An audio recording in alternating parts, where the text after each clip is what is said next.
Where do I actually hit start? Okay. Hello! Let's see if this is working. It's so good to see you, everyone here. We'll start the recording soon, just as long as I know that the live stream is working. Oh, good. People are saying hello. It seems like you see me. Yay! All right, so I'm going to start the video, and then I'll come back in about, 25 minutes for some more questions. All right, see you in a little bit. Hello, I'm Naked Bee, and I'm so excited to be doing this crafting tutorial as part of SAHCon 2023. Today's topic is an introduction to needle felting. I'll be demonstrating two projects, a matriorb and a Smuppet. A little background. My contributions to Homestuck fandom so far have been to make Barbie puppet movie versions of fanfics that I like, Theater of Cruelty and Detective Pony. Recently, I reached out to excellent fanfic author Laura Soros and asked her to write something for my next project.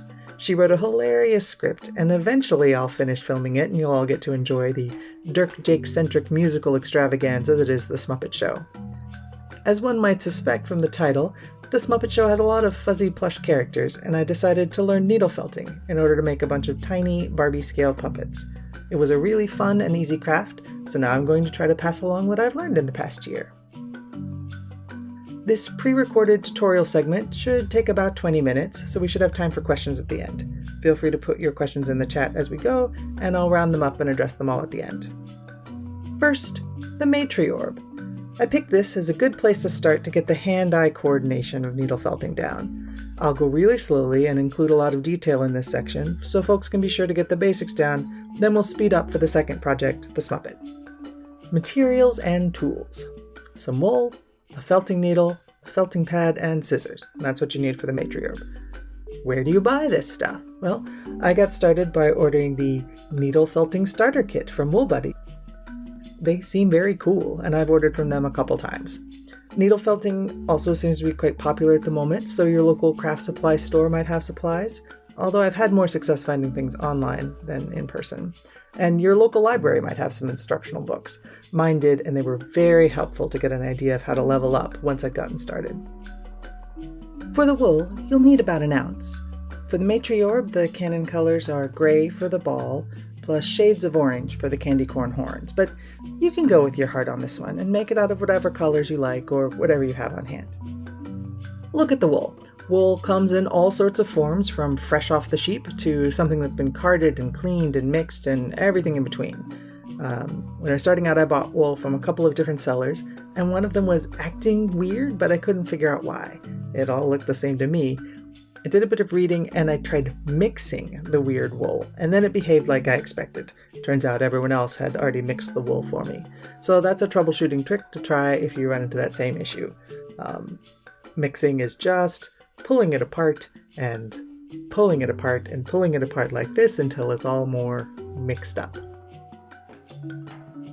Here's what a felting needle looks like. A pointed metal stick. Here's what a needle looks like under a microscope. This one is a 38 gauge triangle. You can see the little one-way barbs that have been formed in the metal. How many needles do you need? Well, one needle will get you started, but you'll probably want a handful and will need to replace them as they break. The relatively delicate felting needle tip can snap off if it gets bent too far. I end up breaking a needle every once in a while, especially early on, and especially when working with wire armatures like we'll do with the Smuppet later on. There are a billion different kinds of needles, and I find the selection a little overwhelming, but I'm only just starting to get advanced enough to even tell the difference between the kinds that I've tried. At first, I wouldn't even worry about it. That WoolBuddy starter kit I mentioned comes with this type, the size 36 triangle-shaped needle, and that's a great basic needle to get started with. It's on the larger end of the size range. As with many wire gauge systems, bigger numbers mean smaller wires. So compared to a 38 or a 40 or a 42, the 36 will break less often, and it's good for getting wool to form up quickly, but the trade-off is that it leaves a rougher surface finish. If you want things to turn out super smooth and without visible pockmarks, you can try going down to one of the finer needles. But really, use whatever you can get at first and branch out from there as you level up. What about the felting pad? I'm using this gray piece of foam since it came with my starter kit and seems to work fine. There are many other options available. You can find those online. It just needs to be soft and not very dense. So, step 1, the ball. Take some wool, roll it up into a ball. Maybe pretend like you're rolling a ball of yarn. If that helps, change direction a little bit. It should be closer to round than a cigar shape. Now you place the ball on the pad, hold the ball in one hand, use the other to stab the needle into the ball. Do this a few times. Rotate as you go. Keep stabbing until it's round and not so lumpy. Hooray! That is the basic deal. So, as I continue stabbing on this ball, here's some refinements. How do you avoid stabbing yourself? Hand-eye coordination is a thing, and you get better with practice. At first I wore the rubber thimbles all the time, but I've mostly stopped bothering. Sure, the needle is sharp, but it's more like pricking yourself with a safety pin than anything worse than that. Definitely developed a lighter touch as time goes on, and an instinct for when to slow down and when it's safe to go fast. That helped a lot with the stabbings. So at first, maybe start out slow and careful, and then try speeding up as you get more comfortable. And we're stabbing, rotate the ball a little bit, stab some more, rotate the ball again, stab some more. Just keep going. Sculpting. The thing I hadn't really understood before I started was how much more this felt like sculpting, like with polymer clay, as opposed to other fiber arts like embroidery or knitting. It's much less about precise motions of the needle or a specific pattern, and a lot more about squishing things around with your fingers and judging the proportions by eye. The needle just helps you tack things down to freeze that shape in place. So, if you've done any sort of sculpting by hand, you've probably already got a lot of the skills you'll need for needle felting. If you're not already crafty in that way, just give yourself a little extra time to come up to speed. It may take longer, but you can totally get there. Just stab it till it looks cute. How tight should it be? And it depends is maybe not the most helpful answer, but it really does just sort of depend on what you're making it for. If this object is intended to sit on a stand or in a display case, then it doesn't need to be tight at all. It can feel like a cotton ball or a cloud. It'll blow off the table if you look at it wrong or open a window, but all it needs to do is be able to hold its shape against gravity. On the other hand, if you're making something a little more functional, like a Christmas tree ornament, you'd want to go a little tighter so that every time it snags a pine needle, it doesn't entirely lose its shape. And if you're making a more functional object, like a cat toy, well, yeah, you probably need to do a lot of stabbing, maybe even boil it, but I'll admit that's really beyond my skill level at the moment. If the ball is round, hooray! Take a break, shake out your hands, you're ready for the next step. If the ball is not round, also take a break and shake out your hands, and then we'll work through some troubleshooting tips. So first, you can often just pinch and push and pull the wool into shape. This is the magic trick of needle felting. Everything is so malleable. Then stab it a few more times to really lock in that shape. Maybe roll it around in your hands and then stab. If the wool won't move, like it's all felted tight and locked down, then you probably overdid it and you can back off or stop earlier next time. But also, all is not lost. Just add another layer of wool on top, padding extra wool in the parts that need it, and stab it until it looks right. You can just keep adding more for quite a while, and it'll all turn out fine. So, the ball should be together now. It's still very light and very squishy, but when we take a closer look, we can see that the fibers are tangled and the surface is denser than when we started out. Step 2, the horn. So start with a little bit of each color, the yellow, the orange, and the dark orange. Then take the dark orange and mix it together, roll it between your fingers, and just sort of form a roundish pancake shape. Give that a few stabs to solidify the shape. Then take the orange bit, a little less wool this time, make a smaller round shape. We're just going to do a stack of pancakes, shape on top of shape. Stab, stab, stab.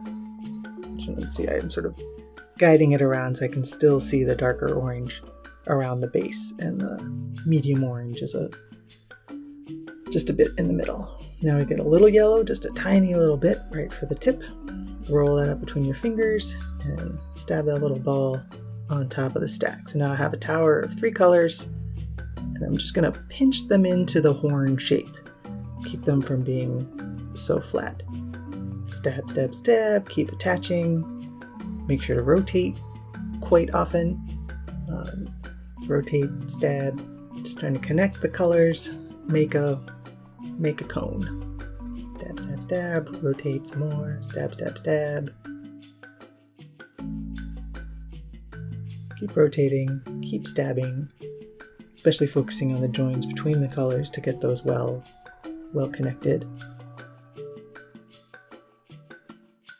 So we're pinching and rolling, just really getting that defined cone shape.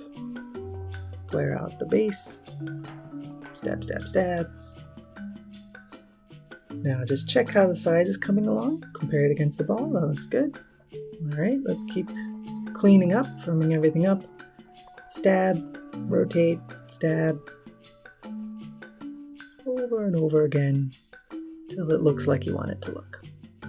That's looking pretty good. Give it another pinch and roll, and there we go, first horn. So I want to do this about a dozen times, and keep cleaning up as you assemble. That one was really big, so roll it some more, give it a couple more stabs to compress it down so that it's closer in size to the rest of them. Everything is still very moldable and flexible, so you can just keep going until you've got a nice assortment of horns prepared. And now we're ready to attach. Take a horn and set it in place, then stab around the base to attach it. You do one big stab down the center, and then take your hands off and just do a little cleanup around the base. Stab, stab, stab. It really doesn't take that much to attach something this small. And there you go. First horn. Now continue on and do the rest of the horns in much the same manner until all of them are attached, just like this. Stab, stab, stab.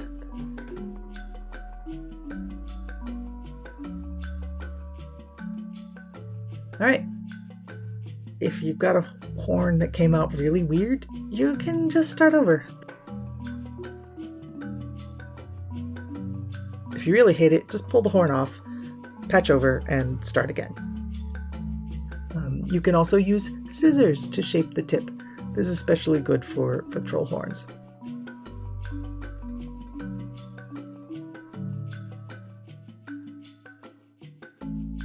You can also add more tail wool at the base to blend it in, or firmly attach something that needs more support. Just sort of keep going and stab more if you wanted to get smaller, add more wool if you needed to get bigger. Just keep going, keep stabbing, keep adjusting as you need to until it looks like you want. Here I'm just tidying up the pieces around the base of this horn. Stab, stab, stab. A stray bit of wool, curl that up, attach it in at the base to blend the horn into the rest of the ball. Do a little tidy up the rest of the gray, and that's it! You have a matriorb! Hooray!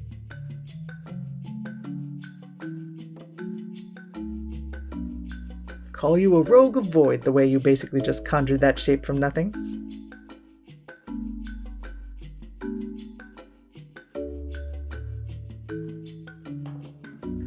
So, that's the first bit. Now we're going to move on to the Smuppet. This one's a little more complicated, but the basic techniques are all the same, so I'll go faster and we'll skip more in time. Tools and materials are pretty much the same. Quick recap just in case.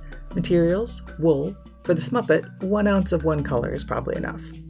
We'll also need some pipe cleaners, maybe 2 pipe cleaners. Bonus points if they're the same color as the wool, but that's not really necessary. some googly eyes. Or if you want to be a wool purist about it, you can do a little bit of black wool and a little bit of white wool. And if the googly eyes don't already have adhesive on the back, some glue to glue the eyes on at the end. For the tools, our familiar felting needle, felting mat, some scissors, and we'll also probably want something to cut the pipe cleaners. Wire cutters are definitely the right tool for this job, but if you don't have a dedicated pair of wire cutters or a pair of pliers with the wire cutting bit in them, you can pick your junkiest pair of scissors and destroy them a little more. Or pick someone else's scissors. Step 1. Start with the pipe cleaner. These are 12 inches long and I want a 6-inch long piece, so I'm just going to fold it in half and cut that with the wire cutters. Grab the second pipe cleaner and cut another 6-inch piece off of there. Alright, now I've got 3 6-inch long pieces of pipe cleaner. Great. Now take the first piece and bend it in a U shape. This will be the right arm and the right leg. Take another piece, bend it in a matching U. That'll be the left arm and the left leg. Then take those 2 pieces and twist them together. The twisted part will be the spine of the Smuppet. Fold the legs up to make hips, and then adjust the shoulder area so the arms come out like you want them to. There we go, that's our body. Now we take the third pipe cleaner piece, fold it over. This is going to be the head and neck. So here I'm wrapping the ends of my folded piece around the shoulders to give it a good solid support. You can attach it to either the shoulders or the spine. Works out about the same. Twist, twist, twist. Then we're going to twist here to make the neck, and that last little loop at the end is our Smuppet's brain. Ta-da! Step 2. Wrap the limbs. Hold one end, then wrap a layer of wool around the pipe cleaner, spreading the wool out as you go. You want to sort of even coverage till you get to the end. Then give the end you were holding a little stab to tack it in place. Then stab around a bit to tighten things up, but careful of the wire. This is how needles break. Also, this is more about just holding the ends of the wool in place than really felting it up a ton. You can also do another layer if the pipe cleaner is still showing through, if you maybe wrapped it really tight the first time or didn't have quite enough wool, and just stab around. Now, once you've got all of the limbs wrapped, start wrapping the body.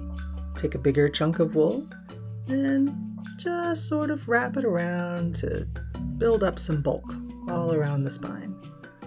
You can wrap in different directions or all in one directions. We'll put more wool on afterwards, so this part we're just adding bulk. Doesn't really matter.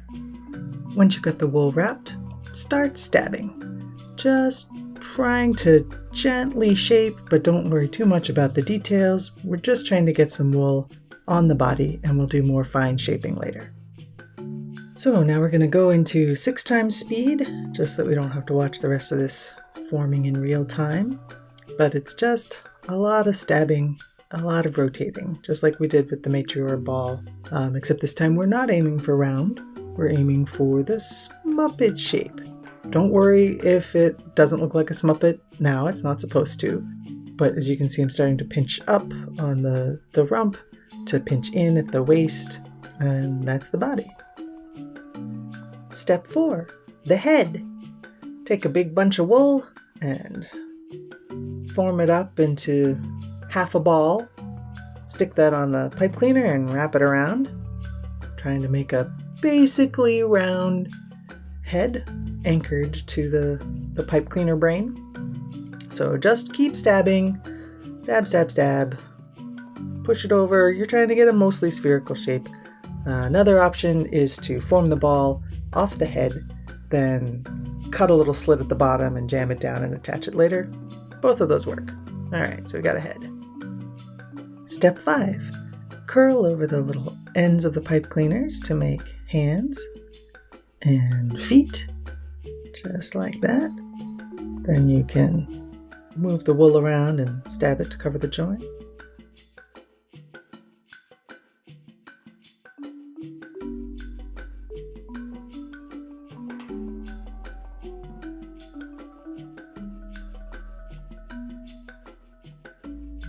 Step 6, more sculpting.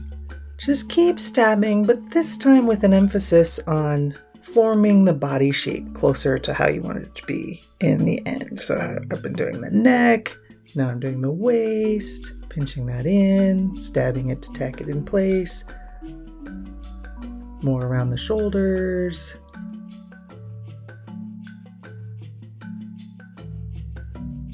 Now we're adding a little belly padding. Anchor ball of wool in. Just adding a little bulk, getting that belly puffy and round, just getting a little closer to the shape we're eventually going to be. Step 7, form the nose. We'll take a doubled over piece of wool, twist it around, add a little bit of extra bulk at the tip so we get a little bulbous nose, but mostly make just a long, round shape. Now we're going to attach it to the body. First, make sure you've got about the size you want. Snip off any excess. Make a nice flared base to attach that nose to the head, and stab all around until it's really, really well attached in there. There you go. Step 8, keep sculpting. Here I'm adding a little bit of extra wool to make the hips rounder and blend the body back into the legs a little smoother. Stab, stab, stab.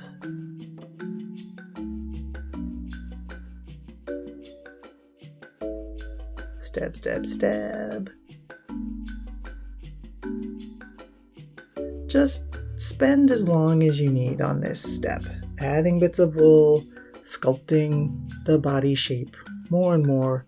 This is probably where you'll spend the most time.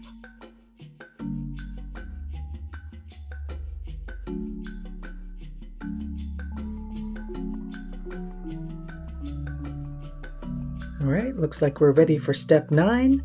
Make that rump plusher. Take even more wool, wad it up, put it on the rump, and attach that. Just build up the volume there. This is really the most important part of the Smuppet, the plush rump.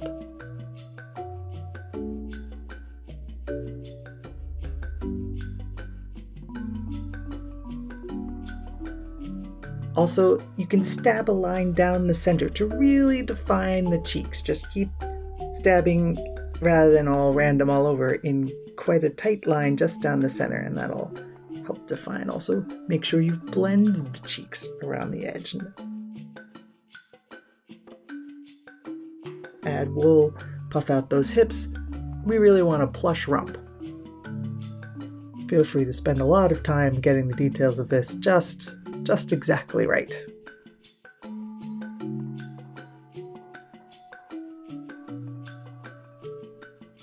Can never have too plush of a rump.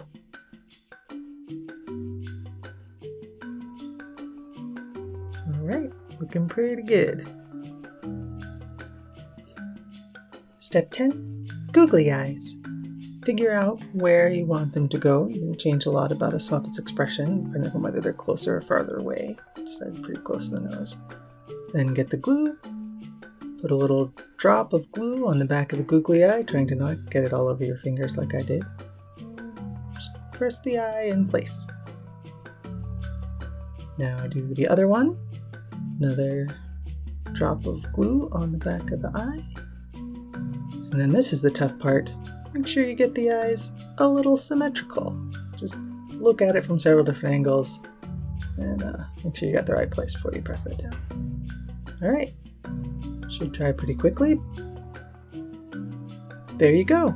You have a Smuppet. Isn't he beautiful? It's posable. The pipe cleaners allow you to change the arms and the head. Adorable.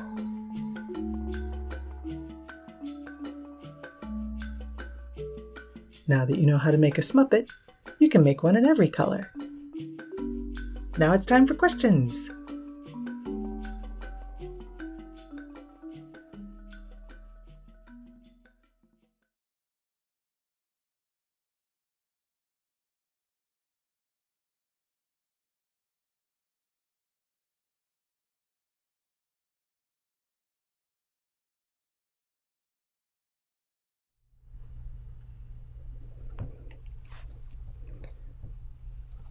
Okay, let's see if the audio is working.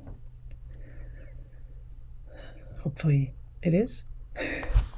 Let's see. All right. I think I actually only noticed 2 questions, so you may have to put your question in the chat again. Let's see. Time Traveling Blockhead said, what do you do with the wool felting scraps? And I think I saw that Hallow is Small had already answered, yeah, you use them to bulk up other projects. Like when you're starting a new ball, just take all the other little scraps that you pulled off the old one and stick them in the middle and then wrap the wool around. So that works. And then I think someone else asked about sensitive skin. What do you do if you're allergic or irritated to the wool? I actually don't know. I'm lucky enough to not be. You could try gloves, but honestly, a wool-based craft, if your skin is irritated by wool, may not be a great idea. But if anyone has advice, if anyone's had success with non-wool based stuff, I know some people who use their pet fur, like dog hair or cat hair, to do felting, so you could try that. All right, that's what I got. Let's see, look for other questions. Let's see, how long did it take you to figure out how to make these designs? A little while. Mostly Laura wrote the script and we had months going over it, and then so I started thinking about designs. She actually designed the let's see if I can point, the Dave Nakadile Muppet. So that just sort of started us off in the right direction. She drew a drawing of it. I was like, oh, okay, I can make that. And then once I had this script, went through each of the Smuppets in order of screen time, and the ones with the least screen time were the chickens. So I made the chickens first, and then just went up and got better and better at the Smuppets until the Smuppets with the most screen time I designed and built last, but by then I was better at making them. So like I think Jane and Carcat the Grouch, Count Kanaya, those were among some of the ones I made at the end. Okay. Let's see. This isn't related to felt, but did you make the dolls in the background yourself? I did! I'm so excited about the dolls. When commissioning the script for this Smuppet project, mostly I told Laura, I was like, I really just want to make a bunch more dolls, not just Dirk, and can you put in some trolls? I really want to make some trolls. So the Barbie dolls are all Barbies and Kens. I mostly buy fashionistas and then modify them. And the troll dolls are all Monster Highs. Either Ghoulia Yelps, the older one with the gray skin, with new hair and horns added and stuff, or I think he's Invisibility for the male troll dolls. So yeah, making the troll dolls was super fun. Let's see. Yeah, I don't know. Looking at the chat. Oh, how expensive of a hobby is it? Have you bought materials that end up being wrong for you? So at least the doll making, very expensive. You know, only like cheap dolls, I guess. But the wool felting actually has been pretty nice. That first starter kit was maybe like $30. And that's all the money I've spent on needle felting. Once I told my relatives who are all into various like embroidery, knitting, craft stuff that I was into needle felting, they all bought kits with wool or little craft kits because they were like, oh, you have a hobby I can understand. I'll buy you needle felting supplies. So at least for me so far, needle felting hasn't been very expensive, but that may just be because I'm still early on into it. Let's see. Any tips on how to get started regarding the dolls? I mean, honestly, go to Target, buy one of the inexpensive dolls on sale, and rip its hair out. There are so many doll resources online. Rerouting hair is very tedious and tiring, but honestly, not that. hard. Repainting the faces is really difficult, but mostly what I did with these dolls was just recolor their eyes, which was not as hard. And that microscope we saw earlier in the video was really helpful for repainting the doll's eyes instead of just working at normal magnification. I've got old person eyes, so using the microscope made it a lot easier. But you can also get like just a normal like craft magnifier with a little light, and I think that would help. Oh, someone asked about the Smuppet plush in the background. I'm excited about that, so I'll bring that over. Here's a little Smuppet plush. I think he's really great. I use the pattern that when you Google Smuppet plush pattern, it's somebody's mom on DeviantArt whose kids were into Homestuck, and so she made a pattern and put it up, and it was honestly a super great pattern. Like, this was the first attempt, and it came out great. It's made out of an old t-shirt for the green, and then the eyes are needle felted wool. So that's our Smuppet.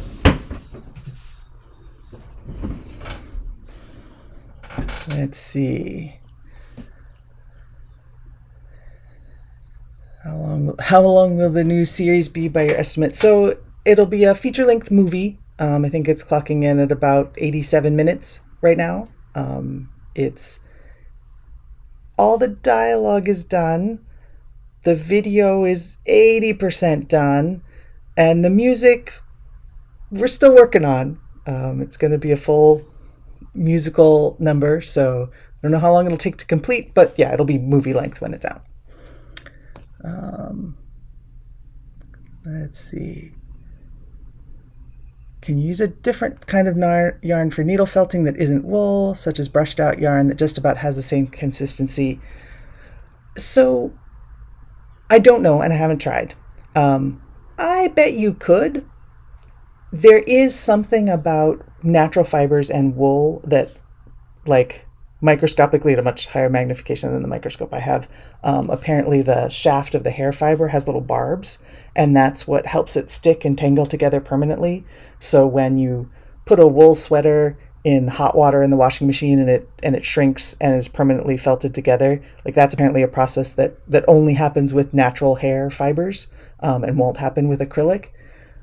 But the needle felting that's just dry, room temperature, tangling stuff together, that might work. Give it a try. I mean, maybe it works. but there is something special about wool that definitely, when you're using the high temperature water boiling felting stuff, that only wool does, is my understanding. I know that's not very helpful. Let's see. Do you have to have space for the hobby? How much space does it take?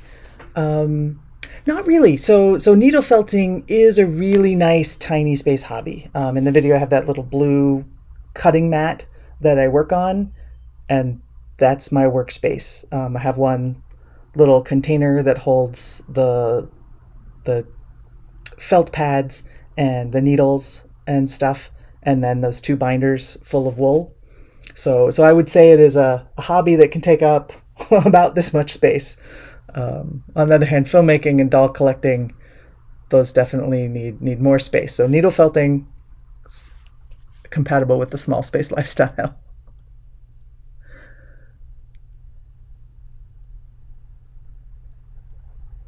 Let's see. About how many Smuppets have you made, including the tutorial one for the video? Let's see. So I started making a rainbow. So red, orange, yellow, green, blue, purple, and then I made another green one for the video. So seven Smuppets.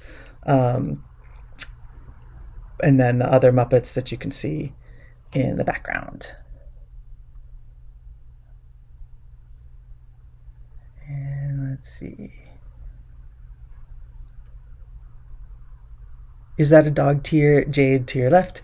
Yes, thank you for noticing. I had a really good time designing the Jade and giving her little ears, and also her Jade, the Barbie puppeteer, and her Muppet Beck-ish style with his double bass. And would you recommend boiling your felt projects to make double short stays together? I haven't tried. All of these are just, I guess, dry needle felted. Wet felting is totally a whole thing. And I've watched videos about it where people are like making purses or placemats where they're like rubbing the felt on bubble wrap and then washing it with hot water. Pinterest shows me a lot of these videos now that I've searched for needle felting. But honestly, I don't know anything about it. So I don't know what boiling would do to these guys, like whether they would hold together and just get tighter or not. So I guess I wouldn't recommend it, but if you try it, post the results so I can see. Let's see. I think someone asked, when did I get into Homestuck? I'll go ahead and tell this story again. I was on AO3 and I was having a big hockey phase. And so at that time I was browsing AO3 fandoms by alphabet. I don't know why I was searching that way. I don't search that way anymore, but whatever. I was browsing and I was looking for hockey, and right next to it was this thing called Homestuck, and it had more fics than my hockey fandom. I was like, what is this thing? I've never heard of Homestuck. How can Homestuck be this big of a fandom with this many fanfics? And so I just clicked and read the first fanfic that came up, and it was like a post-game Bro John fic.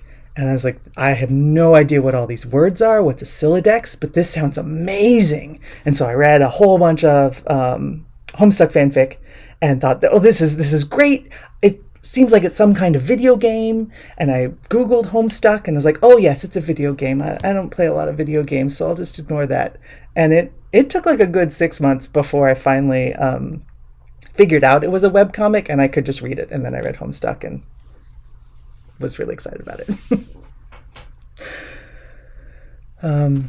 How do you decide who's a Smuppet and who's a doll? So I cannot gush enough about Laurasaurus and how generous she has been. We started talking a little bit after Detective Pony, and I said, hey, would you ever want to write a screenplay? Maybe something Dirk Jake, that would be cool.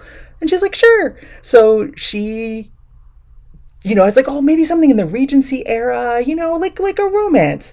And she came back with this screenplay. She's like, okay, I know we talked about it being set in the Regency era and being a romance, but this is Homestuck 2 based, and it's also an episode of The Muppet Show, and there's music. And so that's actually just all in the script, that there's Barbie humans and troll kids, and each of them has a Muppet avatar that they're puppeting as they put on this episode of The Muppet Show. So yeah, Laurasaurus gets all the credit for that idea.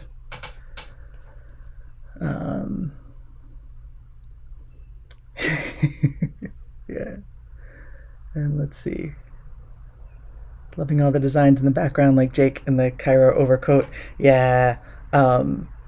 Some people I've following on Tumblr whose names are escaping me right now, but I definitely reblog their fan art sometimes, have been doing some really great, like, Ultimate Jake art. And so, yeah, showing Jake in the Lord English overcoat, I was like, oh, yeah, that's what Jake needs to wear. Who's your favorite Homestuck character? Honestly, it's Carcat.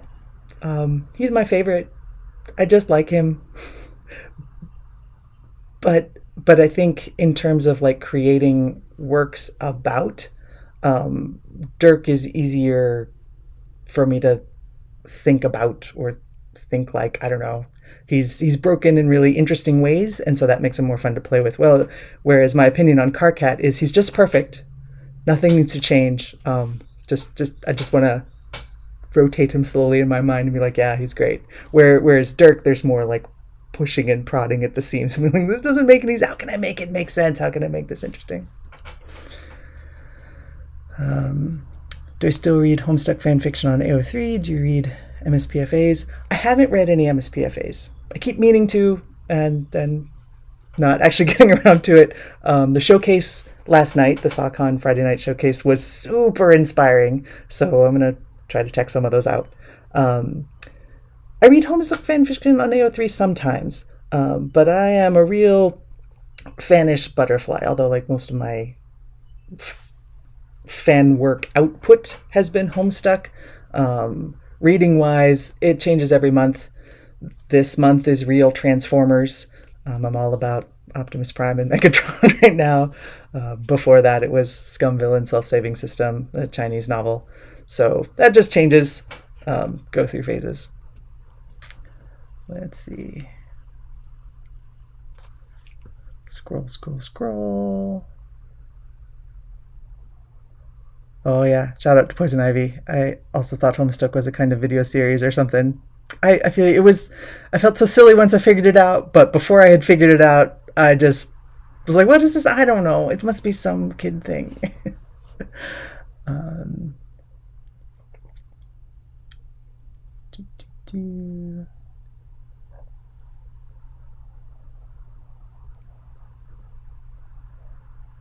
I know this must be really thrilling to watch me scroll backwards to see if there are any questions.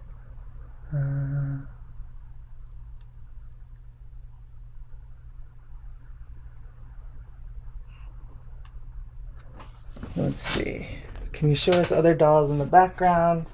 I will show you Carcat because he's my favorite, and honestly, he doesn't get enough screen time. So here is Carcat with his Oscar the Grouch. Smuppet, he doesn't have any arm wires on, but you know, he can move his arms. And Carcat with his little nubbly horns and his yellow eyes. He's got an earring. Oh, and I really love the Monster High doll shoes, but it's very hard to come up with an excuse for why you need to film a character's shoes, so the shoes never get enough screen time. Also, he's got a little watch. Okay. Yeah, doll filmmaking is a great hobby because then you've got reasons you really need all of these dolls and you need to spend a lot of time playing with the dolls.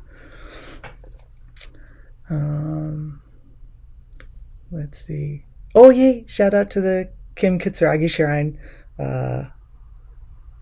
Isaac Duckface, when I asked him what video game I needed to play next, was like, oh, you should play Disco Elysium. I was like, oh, but that looked like it was going to be a really hard game. I'm not much of a gamer. He's like, no, you can handle it. And oh my goodness, it was super great. Disco Elysium, highly recommended. It is not a hard game. It is an awesome novel that comes in a video game fanfic, and Kim Kitsuragi is amazing. Let's see. Did you watch other Barbie fan films before starting to make your stuff? I don't think I did. I would like to know if there are others. So I would totally take Rex for that. I think the way I got started in it was back when Lord of the Rings was my big fandom.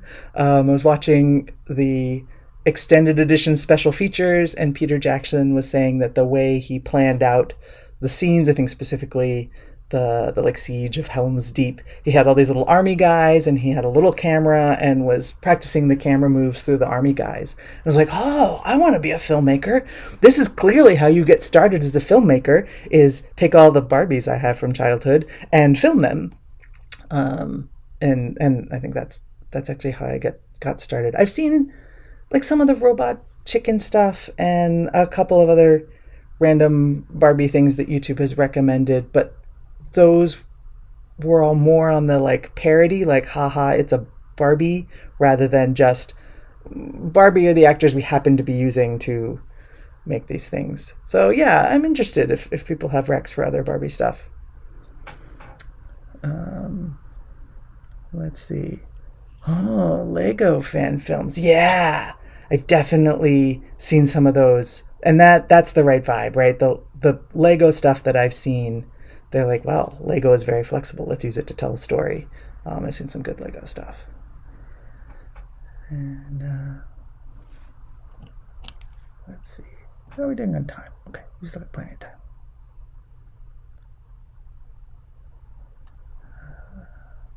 What would you say is the best and worst experience you have had with Homestuck? Best experience.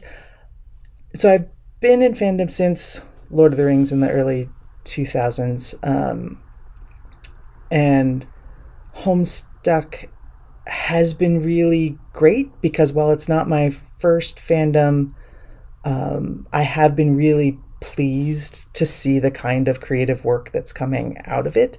I keep trying to go back to why does Homestuck feel a little different? When you take one step back, all the drama and the generic shape of stuff is all the same as every other fandom ever. It's no more toxic or less toxic, but I think because the original was sort of a deliberately lo-fi vibe and coming at a time when a lot of the creator was using technology that would be accessible to a lot of the fans in terms of how to create stuff, just came this really perfect explosion of, instead of someone watching a big Hollywood blockbuster and going well, I need $10 million to do something like that. I guess I'll write, which is something I have access to.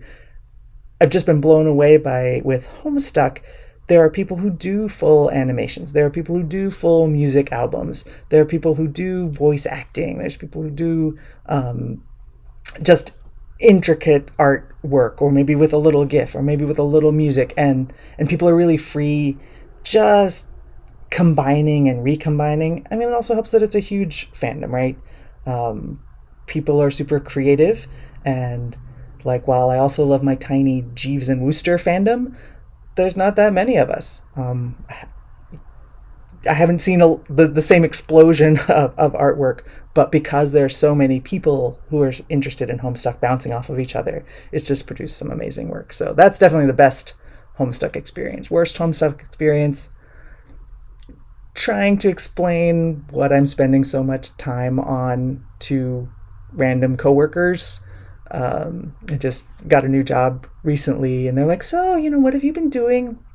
And just trying to figure out how much detail is too much detail. I'm like, well, I'm making a movie. And they're like, oh, wow, independent film? I'm like, no, just YouTube.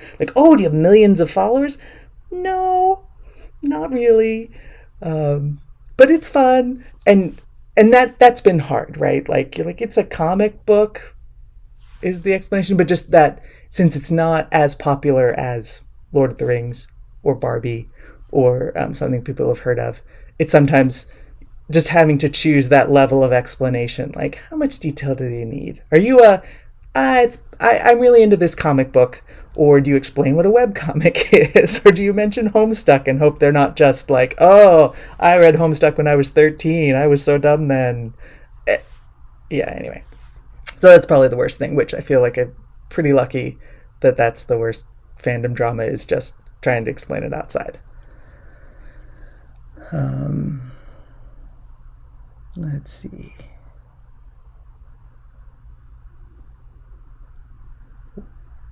And read Detective Pony. Was it the plan always to do as a film, or did the audiobook start as its own thing? A little of both. After doing Theater of Cruelty, I wanted to do Detective Pony, but I was scared that I wouldn't finish. So started it as an audiobook because that seemed like a small project that I knew I could finish. And if it was only ever an audiobook, that would be fine. But once the audiobook was done, started on the movie. I'm like, well, I don't know, maybe I'll get halfway through and then abandon it, but was able to finish it. And so that was nice. But yeah, I definitely deliberately staged it as audiobook, then film, because I wasn't sure if I would finish the film.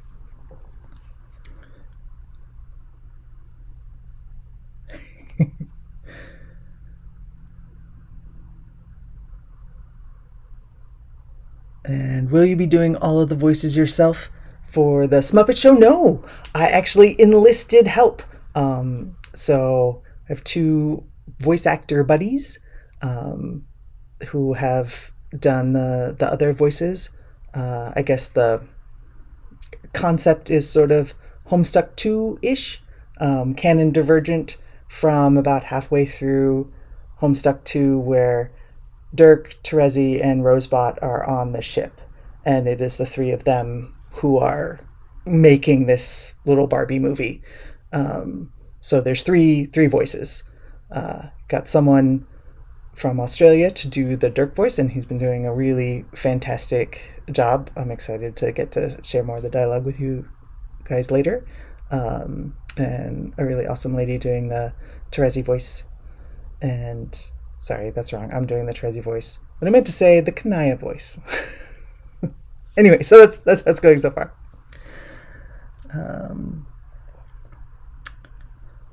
But what was your first ever craft you remember making? Oh, that's a good question. I don't know. So growing up, my family was really crafty. My mom is super into all of the fiber arts, was always knitting or needle pointing or cross stitching, something.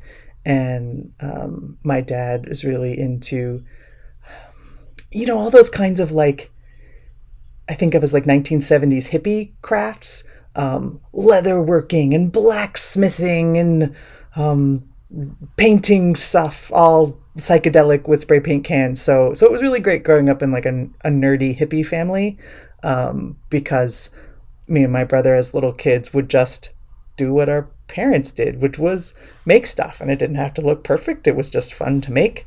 So I think the first craft I can actually remember making, and this is embarrassing, was a miniature replica of the Alamo. Because I grew up in Texas. Alamo's a really big deal. Definitely got the fan-coated jeans, and I just hadn't been out much. So I was like, wow, the Alamo.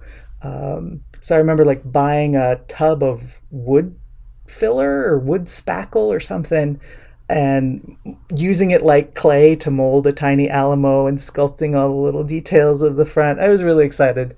It made a horrible mess, and it was not that great looking, but it was fun to make. Let's see. How do you stay focused on these assumedly long projects? Feels as though my projects seem to peter out after a few months of work. How do you stay so motivated? I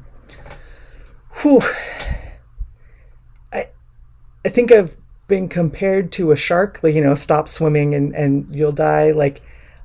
When I'm in the middle of a project, I'm like, oh, I'm never going to finish. Oh, this is so much work. It's taking so long.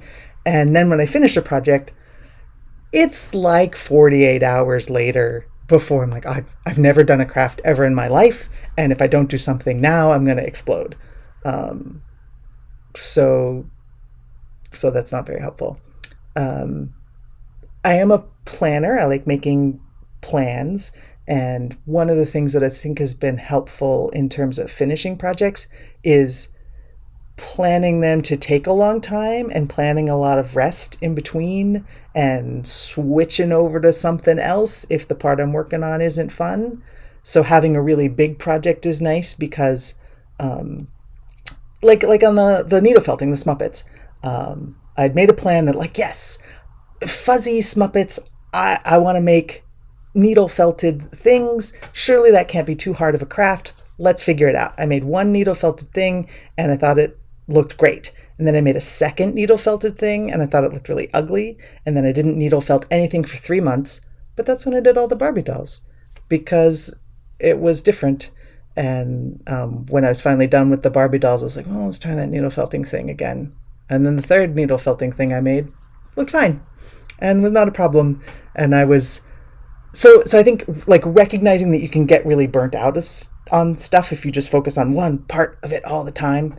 And at least for me, I find complex projects are actually easier because I get bored of needle felting, I switch to the Barbies. I get bored of Barbies, I switch to the music editing. I get bored of music editing, switch to making the sets out of painting construction paper and just hopping around a bunch of different things.